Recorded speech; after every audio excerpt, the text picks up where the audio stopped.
I always thought family meant everything to my brother Sullivan, until the day I discovered his wedding announcement in the society pages of the Boston Globe. There it was in black and white. My own brother, married into the prestigious Martin family, without breathing a word to any of us. My name is Tori, and that morning changed everything. I was having breakfast with Mom at our small kitchen table, watching her do the crossword puzzle like she did every Sunday, when I nearly choked on my coffee. "Mom," I whispered, my hands trembling as I held the paper. "You need to see this." She looked up, reading glasses perched on her nose, and took the paper from my shaking hands.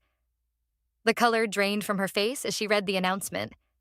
The coffee pot between us grew cold as we sat in stunned silence. "But we just had dinner with him last week," she finally managed. "He didn't say anything about being engaged, let alone married." The announcement described an intimate ceremony at the Martin estate, complete with a string quartet and champagne fountain. The bride, Rosalie Martin, looked radiant in designer white. And there was Sullivan, my brother, beaming in a tuxedo that probably cost more than our monthly rent. "I'm calling him," I said, grabbing my phone. Mom reached across the table and grabbed my wrist. "Wait, honey, let's think about this." But I was already dialing. It went straight to voicemail. I tried again, and again. Finally, a text came through. "Can't talk now. On honeymoon. We'll explain everything later." "We'll explain everything later?" I read aloud, my voice cracking. "That's all he has to say?" Mom's shoulders slumped as she stared at the wedding photo. "I always wanted to see him in a tuxedo on his wedding day," she whispered. "I just thought I'd be there to see it." That's when the tears started falling down her cheeks. My mother, who'd raised us alone after Dad died, who'd worked 2 jobs to put food on our table, who'd never missed a single one of Sullivan's baseball games or my dance recitals, sat there crying over her Sunday crossword puzzle. I felt something snap inside me. 3 weeks later, Sullivan finally showed up at our door. He was tanned from his honeymoon, wearing an expensive watch that caught the light as he spread his hands apologetically. "It just happened so fast," he explained, pacing our small living room. "Rosalie's family, they have connections. They're opening doors for me I never dreamed possible." "Doors?" I interrupted. "What about the door to your own home? The one you walked out of without a word?" "Tori, please understand. This was a strategic decision. The Martins, they're different from us. They have expectations about these things. A big wedding would have been complicated." "Complicated?" Mom's voice was barely above a whisper. "We're complicated?" Sullivan ran his hands through his perfectly styled hair. "That's not what I meant. Look, I'm still me. I'm still your son, your brother. Nothing's changed." But everything had changed. I could see it in the way he kept checking his phone, the way his eyes darted around our modest living room like he was seeing it for the first time, and finding it wanting.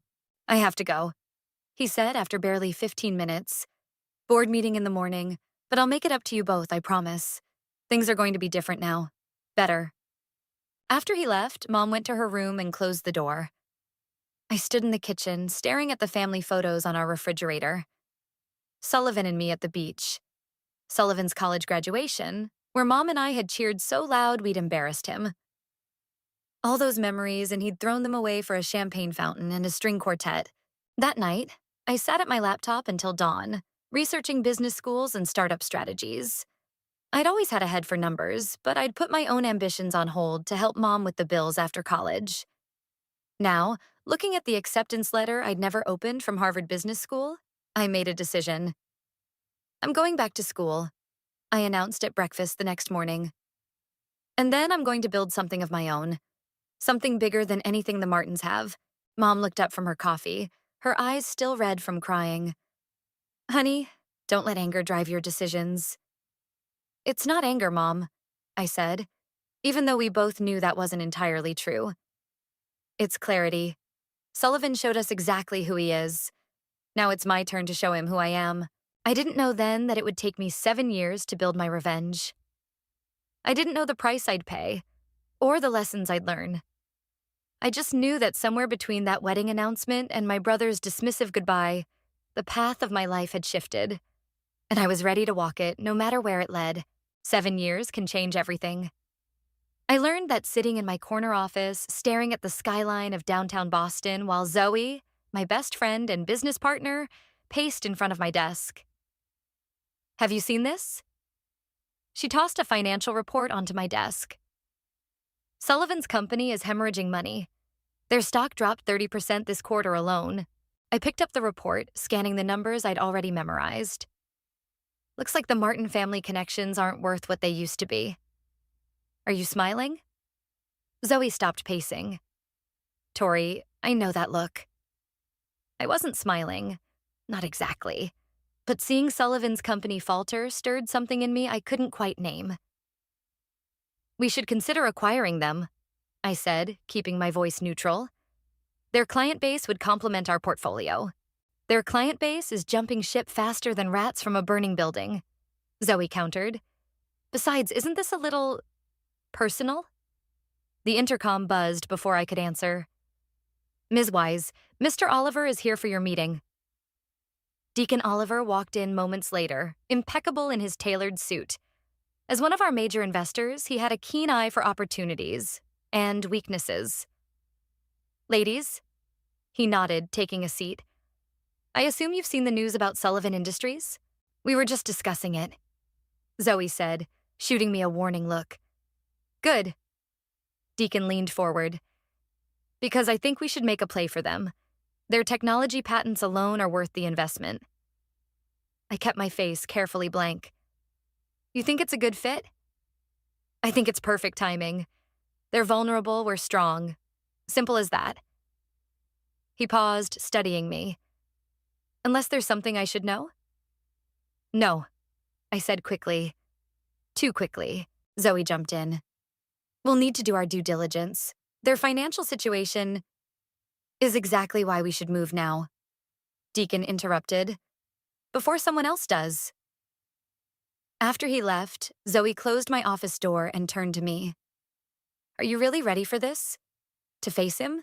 I thought about Mom, who still did her crossword puzzles every Sunday, leaving the chair across from her empty just in case. About the wedding invitations we never received to any of Sullivan's society events. About the way he'd dismissed our family like we were something to be ashamed of. I'm more than ready, I said. That evening, I met Quinn, my mentor, for drinks at our usual spot. The bar was quiet, jazz playing softly in the background. You've built something remarkable, Quinn said, swirling his scotch. But revenge is a tricky business. It can consume you if you're not careful. This isn't about revenge, I protested. It's a sound business decision. Quinn's laugh was gentle but knowing. Keep telling yourself that. Just remember, the moment you acquire his company, everything changes. Are you prepared for those changes? I thought about the day I'd started this journey. How I'd walked into my first business class at Harvard with nothing but determination and a student loan. How I'd met Zoe in that class, and how we'd stayed up late planning our future company. How every setback had only made me work harder. I built this company from nothing, I said, while Sullivan rode his wife's family connections straight to the top. Now he's falling, and I'm rising. That's not revenge. That's karma. Karma doesn't usually require a hostile takeover, Quinn pointed out. Before I could respond, my phone buzzed. It was Zoe. Turn on the business news, she said without preamble. Now. I signaled the bartender to change the channel. There was Sullivan, looking considerably less polished than his wedding photos, standing at a podium. Confident that Sullivan Industries will weather this temporary setback, he was saying. Our foundation is strong, our future is bright.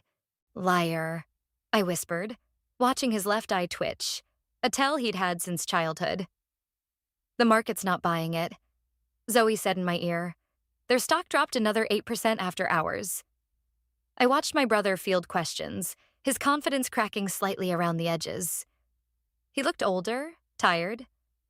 For a moment, I almost felt sorry for him. Then he said something that made my blood freeze. My family has always believed in perseverance through adversity, he declared proudly. It's how we were raised. Quinn must have seen my expression change. Tori? I stood up, grabbing my coat. Call the board, I told Zoe. First thing tomorrow, we're making our move. Are you sure? Zoe asked. He wants to talk about family? I said, my voice hard. Fine, let's talk about family. I ended the call and looked at Quinn. He raised his glass in a silent toast. Well, he said, this should be interesting. As I walked out into the cool night air, I felt 7 years of preparation crystallizing into this moment. Sullivan had no idea what was coming, but he was about to learn that the sister he'd left behind had become someone entirely new, someone who knew exactly how to make him pay attention. The boardroom buzzed with anticipation as I laid out our acquisition strategy. 10 pairs of eyes watched me pace in front of the projection screen, numbers and graphs flickering behind me. Sullivan Industries is undervalued, I explained, clicking to the next slide. Their patents alone are worth twice their current market cap. With their stock price at an all-time low, the timing is perfect. And their leadership? Asked Patricia, our most skeptical board member. The current CEO will be replaced. I cut in smoothly. That's non-negotiable. Zoe coughed quietly beside me. I caught her warning glance and softened my tone. Their management has proven ineffective. Change is necessary for the company's survival. After the meeting, Zoe followed me to my office. Well, that wasn't obvious at all. What wasn't? The way you practically snarled at the mention of their CEO. She perched on the edge of my desk. The board's going to start asking questions if you can't keep your cool.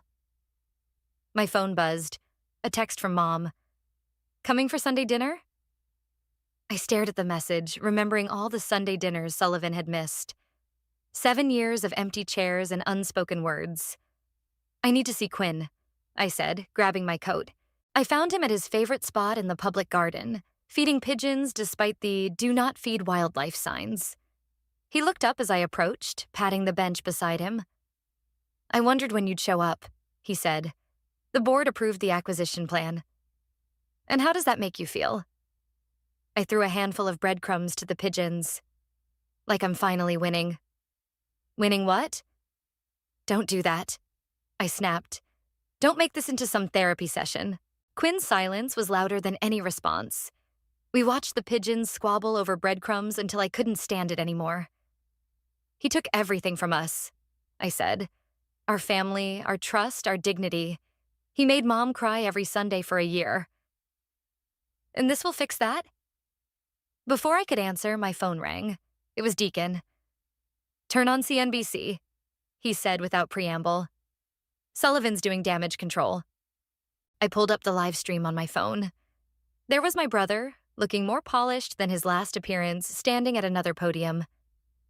Rumors of a hostile takeover are greatly exaggerated, he was saying. Sullivan Industries remains committed to independence and growth. Quinn leaned over to watch. Interesting choice of words. Independence. He's always been independent, I said bitterly. That's the problem. The camera panned to show Rosalie standing beside him, her hand on his arm. They looked like the perfect power couple, except I could see the strain around his eyes, the way his hands gripped the podium too tightly. I should call Mom, I said suddenly, before she sees this. Good idea. Quinn nodded. Family should hear news from family. The irony of his words wasn't lost on me. Mom answered on the first ring. I was just thinking about you, she said. I'm making your favorite lasagna for Sunday. Mom. I took a deep breath. There's something I need to tell you. The silence on the other end stretched out after I explained everything. Finally, she spoke. Are you doing this for the right reasons? It's a smart business move, I said automatically. That's not what I asked. I watched a pigeon strut past, proud and purposeful. I'm doing it because I can, because he needs to see who I've become. And who is that, sweetheart? The question hit me harder than I expected. Quinn pretended to be completely absorbed in feeding the pigeons, but I knew he was listening. Someone who matters, I said finally. Someone he can't ignore. Mom sighed. You've always mattered, Tori. With or without a corner office. After we hung up, Quinn stood and brushed breadcrumbs from his coat. Your mother's a wise woman. She is, I agreed, but she's also too forgiving. And you're not forgiving enough, he countered. Be careful, Tori. Revenge is like holding a hot coal. You'll burn yourself trying to throw it at someone else. My phone buzzed again. Zoe with updates about the acquisition paperwork. The machinery was in motion. In a few weeks, I would be face to face with Sullivan, watching his world shift like mine had 7 years ago. Maybe I want to get burned, I told Quinn. He shook his head. No, you don't. You want justice. But remember, justice without mercy is just another form of cruelty. I stood up, straightening my jacket. Sometimes cruelty is earned. As I walked away, leaving Quinn with his pigeons and wisdom, I felt the weight of what was coming. Soon, Sullivan would learn that the sister he'd left behind had become someone with the power to reshape his world. The question was, would reshaping his world reshape mine too? The Boston Technology Summit was exactly the kind of event Sullivan loved. All glitz and networking, with champagne flowing freely. I watched from across the ballroom as he worked the crowd, that familiar, confident smile plastered on his face. Are you sure about this? Zoe whispered beside me. We could send someone else to make the initial contact. I adjusted my name tag, which read only TY's CEO. He won't recognize me. It's been 7 years and he's not exactly the type to read industry profiles. If you say so. Zoe grabbed 2 champagne flutes from a passing waiter. But try not to look like you're planning his murder. I forced my shoulders to relax and plastered on my best networking smile. Across the room, Sullivan was deep in conversation with a group of investors. Rosalie stood at his side, elegant as ever in a designer dress that probably cost more than my first car. Time to mingle, I said, moving toward their group. As I approached, I caught fragments of Sullivan's conversation. Confident that our new initiatives will turn things around. The market just needs time to... Time isn't always on our side, though, is it? I interrupted smoothly, stepping into the circle. Especially in tech. Sullivan turned, that practiced smile never wavering. Indeed. And you are...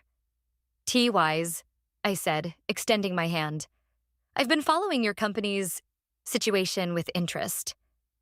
His handshake was firm, professional, no hint of recognition in his eyes.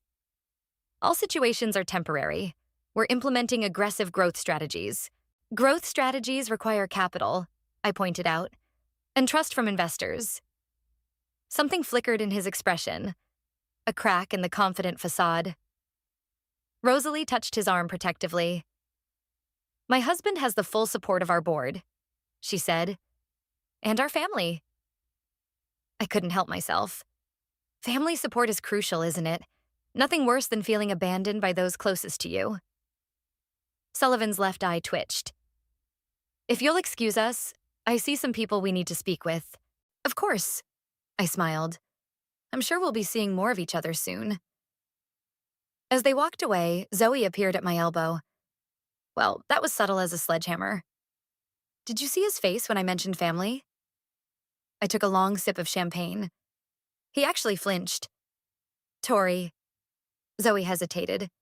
Maybe Quinn is right. Maybe... Don't. I cut her off. The paperwork is already in motion. There's no turning back now. Later that evening, I found myself at the bar, watching Sullivan work the room. He'd always been good at this, making people feel important, special.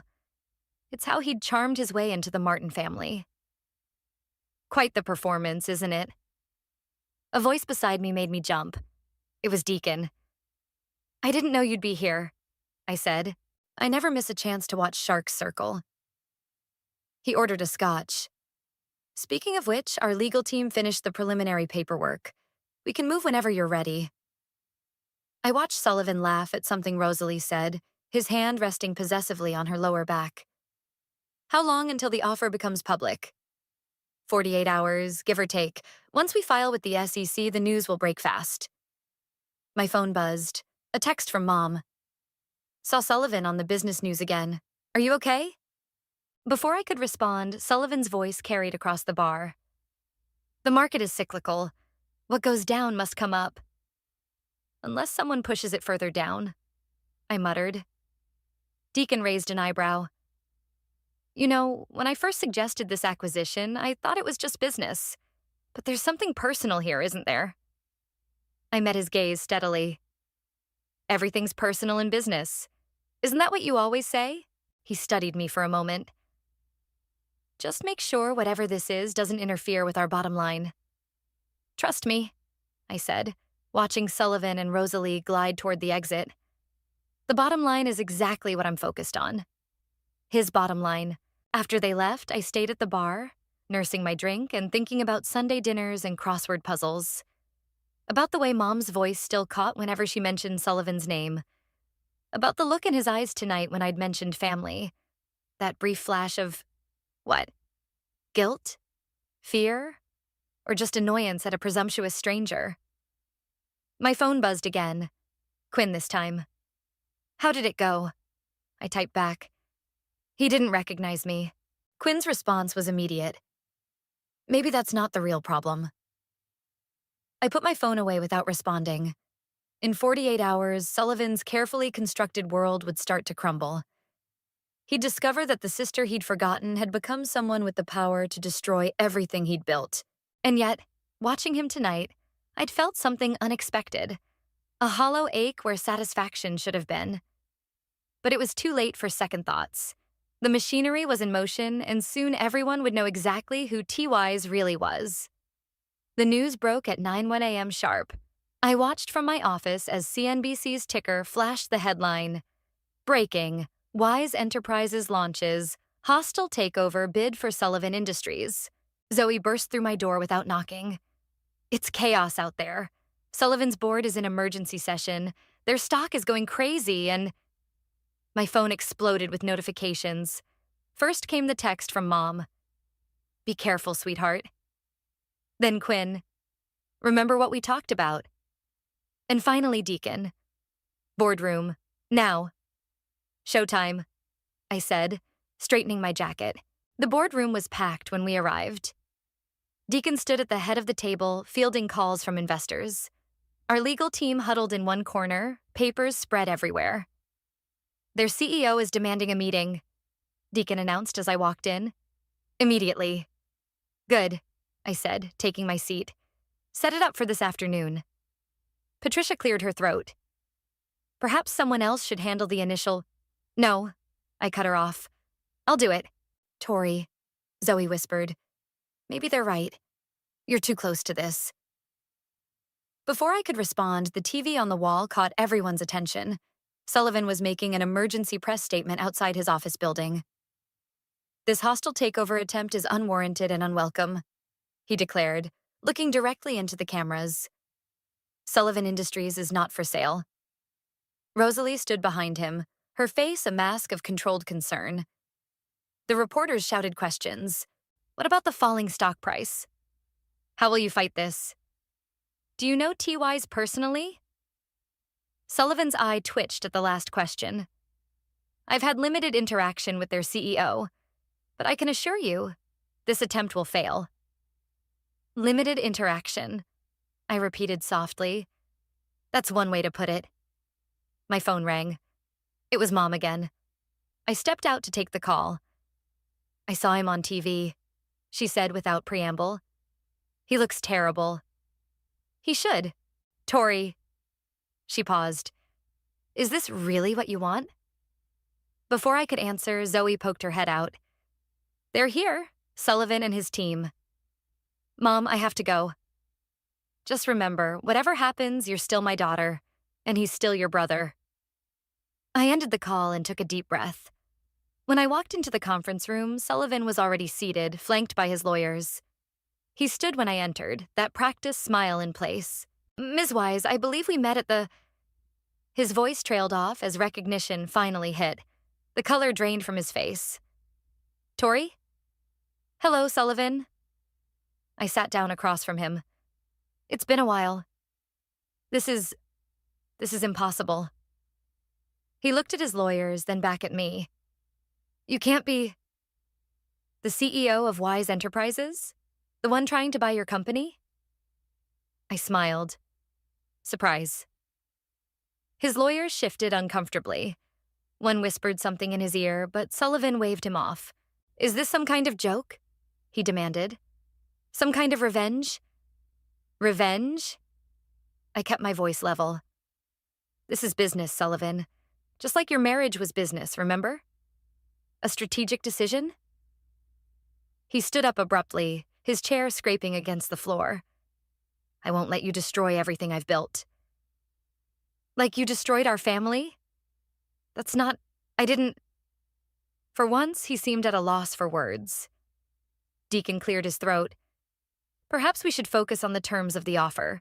The terms are simple, I said, sliding a folder across the table. We buy controlling interest. You step down. Clean break. Sullivan's hands shook as he opened the folder. This is insane. You're my sister. Am I? I thought we were just complicated. Isn't that what you called us? His lawyers huddled around him, whispering urgently. I could see the moment he realized how trapped he was. The same look he'd had as a kid when he got caught in a lie. I need time, he said finally, to consider options. You have 24 hours, I replied, standing up. Oh, and Sullivan? Maybe call Mom sometime. She still does crosswords on Sunday mornings. I walked out before he could respond, my heels clicking against the marble floor. Zoe caught up with me at the elevator. Well, that was intense, she said. It's not over yet. No, she agreed. But are you sure this is what you wanted? The look on his face, I thought about that look. Shock giving way to recognition, then fear, then something else. Something that looked almost like shame. What I want, I said as the elevator doors closed, is for him to understand what he did. Really understand. But as we descended, I couldn't shake the memory of his shaking hands or the way his voice cracked when he said, sister. 7 years of planning, and somehow victory felt different than I'd imagined. Tomorrow, Sullivan would have to make his choice. And so, I realized, would I? 24 hours later, I stood at the podium in Sullivan Industries' main conference room, facing a sea of shocked faces. The acquisition was complete. Sullivan had folded faster than anyone expected. As your new CEO, I announced, I want to assure everyone that this transition will be smooth and... The door burst open. Sullivan stormed in, Rosalie right behind him. You can't do this, he shouted. These people trust me, they depend on me. Security moved to intercept him, but I held up my hand. Let him speak. After all, family should always have a voice, right, Sullivan? The room went deadly quiet. Employees exchanged confused glances. Rosalie's perfectly maintained composure cracked. Family? She whispered. Sullivan, what is she talking about? I stepped away from the podium. Oh, he didn't tell you. I'm his sister. The one he erased from his life 7 years ago when he married into your family. Sullivan's face reddened. That's not what happened. I was protecting what? I cut him off. Your image? Your social climbing? Tell them, Sullivan. Tell them how you got married without telling your own mother. How you never invited us to a single family event. How you pretended we didn't exist because we weren't good enough for your new life. Rosalie took a step back from him. Is this true? Rosalie, please. He reached for her hand. I can explain. Explain what? I pressed. How you told us it was a strategic decision to exclude your family from your wedding? Or how about explaining to your employees how you've been making the same kind of strategic decisions with their careers? Murmurs rippled through the crowd. I could see recognition dawning on some faces. Employees who'd been let go without warning. Projects canceled without explanation. That's different, Sullivan protested. Business decisions are just like family decisions to you. I finished. Disposable when inconvenient. Rosalie's voice shook. 7 years, and you never once mentioned a sister, a mother. Because he was ashamed, I said. Not of us, but of himself. Sullivan's lawyers appeared at the door, but he waved them away. For the first time, I saw his carefully constructed facade completely crumble. "You don't understand," he said, his voice breaking. "I had to become someone else. Someone worthy of—" "Worthy?" Rosalie interrupted. "My family would have welcomed yours with open arms. We're not monsters, Sullivan." "No," I agreed. "The monster was the one who thought his own family would embarrass him." The room had grown so quiet you could hear phones buzzing with incoming news alerts. Our takeover was making headlines, but not for the reasons anyone expected. "I want to meet them," Rosalie suddenly announced. "Your mother. I want to know the family my husband denied me." Sullivan's face went pale. "Rosalie, please." "Mom still sets a place for you," I told him. "Every Sunday, even after 7 years." Something in his expression changed, a crack in the armor I'd been trying to break through for 7 years. "I never meant—" he started. "To hurt us?" I finished. "To break Mom's heart? To pretend your own sister was a stranger at a business conference?" Security shifted uncomfortably. Employees whispered among themselves. Rosalie stood apart from Sullivan now, her arms crossed. "The board meeting starts in 10 minutes, I announced to the room. "Everyone except the executive team is dismissed. And Sullivan? You might want to call Mom. She's probably watching this on the business news right now." As people filed out, Sullivan remained rooted to the spot. Rosalie touched his arm briefly. "I'll be at my mother's," she said quietly. "When you're ready to tell me the whole truth about your family, your real family, you know where to find me." She walked out, leaving Sullivan looking more lost than I'd ever seen him. For a moment, I saw my brother again. Not the polished CEO, but the kid who used to protect me from playground bullies. "Was it worth it?" I asked softly. "Trading us for all this?" He looked around the conference room, at the empty chairs and the logo he'd built his life around. "I don't know anymore," he whispered. My phone buzzed, a text from Mom. "I'm proud of you, sweetheart. But remember, healing takes more courage than hurting." I looked at Sullivan, still standing there like a statue. "Board meeting's in 8 minutes, I said. "You can stay if you want. Or you can go call Mom. Your choice. But this time, make it for the right reasons." He met my eyes for the first time. Really met them. And I saw something there I hadn't expected. Recognition. Not just of who I was, but of who he'd been. Who he'd become. And maybe, just maybe, who he could be again. The choice was his now. And for the first time in 7 years, I honestly didn't know what he would choose. Sullivan chose the board meeting. Of course he did. But 2 hours later, as I sat in my new office, his old office, he appeared in the doorway, looking more disheveled than I'd seen him in 7 years. "I called Mom," he said quietly. "I set down the acquisition papers I'd been reviewing." "And?" She cried. He ran a hand through his hair. She cried, and all she said was, "I'm making lasagna on Sunday." "That's Mom for you." He took a tentative step into the office. "You've done well for yourself." "No thanks to you." "Is that what this is about?" He gestured around the office. "Proving something to me?" "Not everything is about you, Sullivan." I stood up. "Though that's always been hard for you to understand." "Then explain it to me," he said, dropping into a chair. "Explain how my little sister engineered a hostile takeover just to prove a point." "A point?" I laughed, but there was no humor in it. "You want to talk about points? Let's talk about Mom working double shifts to put you through business school. Let's talk about her skipping meals so you could have new suits for interviews. Let's talk about how you repaid that by erasing us from your life." "I didn't erase you," he protested.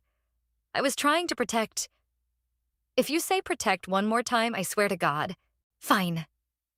He stood up so quickly the chair toppled backward. "I was ashamed. Is that what you want to hear? I was ashamed of our cramped apartment, of Mom's waitress uniform, of everything that reminded me of where I came from." The words hung in the air between us. Outside, the city hummed with afternoon traffic, oblivious to our drama unfolding 30 stories up. "Rosalie called me," I said finally. She's having dinner with Mom tonight. Sullivan's face went pale. What? Funny how your wife turns out to be a better person than you gave her credit for. He slumped against the wall. I've lost everything, haven't I? No, I said sharply. You gave everything away. There's a difference. My phone buzzed. Zoe reminding me about the press conference scheduled for tomorrow. The official announcement of the new leadership structure. You know what the worst part is? I continued. Mom never stopped loving you. Never stopped defending you. Sullivan's just busy, she'd say. Sullivan's building his future. Even when you missed her birthday. Even when you sent a generic Christmas card addressed to family. I can't change the past, he whispered. No, but you can stop running from it. I walked to the window, looking out at the city. You have a choice now, Sullivan. Keep pretending to be someone you're not, or remember who you really are. And who am I? His voice cracked. The ambitious brother who betrayed his family? The failed CEO who lost his company to his sister? You're the kid who taught me to ride a bike, I said, still facing the window. Who helped me with my math homework? Who promised Mom we'd always take care of each other? When I turned around, he was crying. Actually crying, like I hadn't seen since Dad's funeral. I don't know how to fix this, he admitted. Start with Sunday dinner, I suggested. Mom's making lasagna, remember? He wiped his eyes. Just like that? After everything? No, not just like that. You have a lot to make up for. To Mom, to Rosalie, to me. But you have to start somewhere. My phone buzzed again. Mom this time. Rosalie is lovely. Bringing her famous apple pie on Sunday. Will we need 2 pies? I showed Sullivan the text. His hands shook as he read it. I don't deserve this chance, he said. Probably not, I agreed. But that's the thing about family, real family. They love you anyway. He handed back my phone. What about the company? The company stays with me. You need to focus on fixing what's really broken, and it's not your stock price. He nodded slowly. I should go find Rosalie. Yes, you should. I sat back down at my desk. And Sullivan? Mom likes yellow roses, in case you were wondering what to bring on Sunday. He paused at the door. Tori, I'm sorry. For everything. I know, I said. Now prove it. After he left, I called Quinn. Well, he answered. Did revenge taste as sweet as you imagined? I thought about Sullivan's tears, about Mom's lasagna, about Rosalie's apple pie. It wasn't about revenge in the end, I realized. It was about breaking down the walls he built, even if I had to use a corporate battering ram to do it. Quinn chuckled. And now? I looked at the family photo on my desk, the old one from before everything changed. Now we see if he remembers how to be a brother again. The scent of Mom's lasagna filled the house as I helped set the table. 5 places, not just the usual 3. Zoe had brought wine and Rosalie's apple pies cooled on the counter. He's late, Mom said, checking her watch for the 3rd time. He'll come, Rosalie assured her, arranging flowers in a vase, yellow roses, just as I'd suggested. The doorbell rang. Mom froze, her hand clutching her crossword puzzle. I squeezed her shoulder as I passed. Sullivan stood on the porch, looking nothing like the polished CEO he'd been just days ago. He wore jeans and a simple sweater, holding a small wrapped package. I wasn't sure, he started. Just come in, I said. He stepped into the house and stopped short. The walls still held the same family photos he'd turned his back on. His graduation, my dance recitals, Mom's birthday parties. Nothing's changed, he whispered. Everything's changed, I corrected. But some things stay the same. Mom appeared in the hallway. For a moment, neither of them moved. Then Sullivan crossed the space between them in 3 steps and wrapped her in a hug. I'm sorry, he said into her hair. I'm so sorry, Mom. She held him tight, and I saw tears rolling down her cheeks. My boy, she whispered. My beautiful, foolish boy. Rosalie and Zoe appeared from the kitchen, giving them space. I moved to join them, but Sullivan caught my arm. Wait, he said, pulling back from Mom. He handed her the package. Open it, please. Mom unwrapped it carefully. Inside was a leather-bound book. She opened it and gasped. It's every crossword puzzle I missed, Sullivan explained. 7 years of Sundays. I did them all last night. Even the ones I got wrong, I kept them. Because that's what family does, right? We keep trying, even when we mess up. Mom touched the pages gently. You remembered. I never forgot, he said. I just lost my way. Well, Zoe announced, breaking the tension. The wine isn't getting any younger, and that lasagna smells amazing. We gathered around the table, the same table where I'd first seen Sullivan's wedding announcement all those years ago. Mom insisted he sit in his old spot, across from me. To new beginnings, Rosalie proposed, raising her glass. And old traditions, Mom added. Sullivan cleared his throat. I have something else to say. He looked at me. I've been thinking about what you said, about fixing what's really broken. I'm starting therapy next week, and I've enrolled in a community college teaching program. Teaching? I set down my fork. But I always said what I thought would impress people, he interrupted. But before all that, before the suits and the corner office, I loved tutoring kids in math. Remember? I did remember. He'd volunteered at the community center all through high school. What about your image? I couldn't help asking. He smiled, a real smile, not the practiced one I'd grown to hate. I think I'm done with images. Time to be real. Speaking of real, Rosalie chimed in. We're moving out of the mansion. Found a nice place closer to here, actually. Just a few blocks away. Mom dropped her fork. Really? If that's okay, Sullivan added quickly. We thought maybe we could do this more often. Sunday dinners. Every Sunday? Mom's voice wavered. Every Sunday, he confirmed. No more missed crosswords. Later, as we shared Rosalie's apple pie, I watched Sullivan help Mom with that day's puzzle. Zoe leaned over to whisper, Still glad you orchestrated that hostile takeover? I thought about it. You know what's funny? I thought taking his company would be the victory. But this... I gestured at the scene before us. Mom laughing at Sullivan's terrible pun, Rosalie sharing family recipes, the yellow roses brightening our modest dining room. This is the real win. You know? Sullivan called out, looking up from the puzzle. 6 down is redemption. No, it's not, Mom corrected. It's beginning. We all laughed, and in that moment, I felt the last pieces of my anger melt away. The brother who'd abandoned us was gone, but in his place was someone new. Someone real. Someone trying. And maybe that's what family is. Not the perfect image we present to the world, but the messy, complicated reality of people who keep showing up, keep trying, keep loving even when it's hard. Hey, Tori, Sullivan said softly as we cleared the dishes. Thank you for not giving up on me. I handed him a plate to dry. That's what big shot CEOs do for their little brothers. He laughed, a genuine, unguarded sound I hadn't heard in 7 years. Outside, the sun was setting on another Sunday, but this time no chairs sat empty. This time, every crossword square was filled with possibility,